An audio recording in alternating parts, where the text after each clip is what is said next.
আমার বিয়ের পর থেকে আমাদের বাড়িতে যে কোনো অনুষ্ঠান হয়েছে তাতেই আমার বাবা আর আমাদের এক কাকু, মানে আমাদের গ্রামেতেই বাড়ি, দুজনে মিলে আমাদের বাড়িতে রান্না করেছে।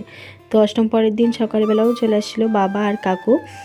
উনান এখানে দেখো রান্নার জন্য এখানে দুটো গ্যাস ওভেন নিয়ে আসা হয়েছিল, আর তার সাথে ছিল দুটো উনান ভাত রান্নার জন্য। আর তখন ঘড়িতে ওই সকাল 6টার মতো বাজছে, তখন সেই মানে সকালের আলো ফুটেছিল।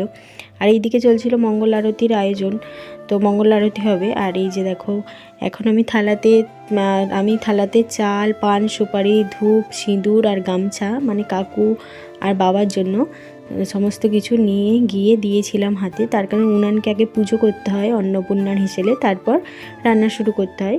তো যথারীতি কাকুর হাতেই দিয়েছিলাম। তারপরে আমার মেয়েও আবার এসে কাকুর হাতে দিয়েছিল। তো আমি দিচ্ছিলাম দেখে আবার রায়ও চলে আসছিলো, তো রায়ও মানে কাকুর হাতে থালাটা তুলে দিয়েছিল। তারপর কাকু সিঁদুর, তারপরে ধূপ, উনানে গ্যাস ওভেনে সিঁদুরের টুক সাথে ধূপ দেখিয়ে দিয়েছিল। তো এটাই হচ্ছে আমাদের এখানে নিয়ম। তো এই নিয়মটা তোমাদের এখানে কার কার আছে জানিও।